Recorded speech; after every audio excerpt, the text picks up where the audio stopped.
दोस्तों, हम अपनी गलतियों से सीखते हैं, लेकिन समझदार व्यक्ति वो है जो दूसरों की गलतियों से भी सीख ले। ऐसी ही कुछ शिक्षाएं हमको महाभारत काल में मिलती हैं। अगर हम इन शिक्षाओं को अपने जीवन में आजमाते हैं या इन चीज़ों से, इन प्रसंगों से कुछ सीखते हैं जो महाभारत में आते हैं, तो हम अपने जीवन में भी सुधार ला सकते हैं। ऐसी ही कुछ शिक्षाओं के बारे में आज हम आपको अपने इस वीडियो में जानकारी देंगे। नमस्कार दोस्तों, मैं नवीन स्वागत करता हूं आप सभी का एनबीटी लाइफ के धर्म कथाएं शो में।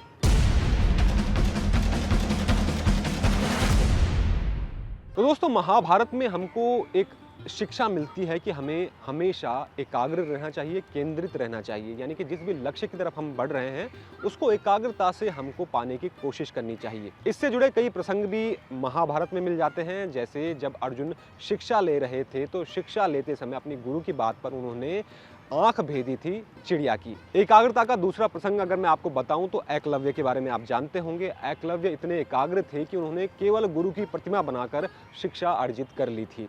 यानी कि अगर हम एकाग्र रहते हैं, एकाग्र चित्त से हम कार्य करते हैं तो हर चीज़ में हम सफल हो सकते हैं। और महाभारत में कई और कहानियाँ भी हैं जिनके बारे में मैं आपको आने वाले वीडियोज़ में बताऊंगा कि एकाग्रता से आप क्या क्या पा सकते हैं। आइए आप जानते हैं कि हमको महाभारत से दूसरी शिक्षा क्या मिलती है। दोस्तों, महाभारत से हमको दूसरी शिक्षा ये मिलती है कि हमको कभी भी अपने करीबियों, अपने सगे संबंधियों, अपने रिश्तेदारों के गलत कामों का समर्थन नहीं करना चाहिए। अगर हम ऐसा करते हैं तो ऐसे में हम अपने उन करीबियों का पतन तो करते ही हैं, साथ ही ये हमारे पतन का भी कारण बन सकता है। उदाहरण देख लें, धृतराष्ट्र ने अपने पुत्र दुर्योधन के गलत कामों का समर्थन किया।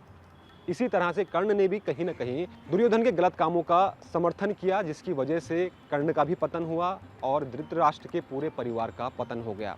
यानी कि हमको कभी भी अपने करीबियों को गलत फहमी में नहीं रखना चाहिए। अगर वो गलत कार्य कर रहे हैं तो हमको उन्हें बताना चाहिए कि आप गलत दिशा में आगे बढ़ रहे हैं और इससे आपका नाश हो सकता है, आप गलत रास्ते पे चल रहे हैं। ये शिक्षा हमें अपने करीबियों को देनी चाहिए, चाहे वो छोटे हों या बड़े हों। दोस्तों, महाभारत से हमको ये भी सीखना चाहिए कि कभी भी हमें महिलाओं का अपमान नहीं करना चाहिए। आप जानते हैं कि महाभारत के युद्ध में द्रौपदी का अपमान हुआ था, उनका चीरहरण किया गया था, जो कि युद्ध का कारण भी बना था और जिसके कारण कौरवों का नाश हो गया था।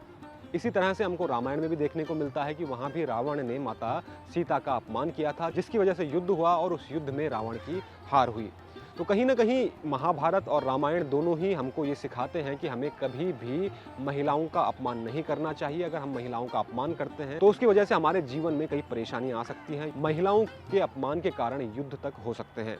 तो इसलिए हमें कभी भी महिलाओं का अपमान नहीं करना चाहिए और हमेशा उनका सम्मान करना चाहिए। दोस्तों, उम्मीद करता हूं कि आपको इन कहानियों से या इन प्रसंगों से कुछ शिक्षा मिली होगी और इनसे आप अपने जीवन में कुछ बेहतर बदलाव ला पाएंगे।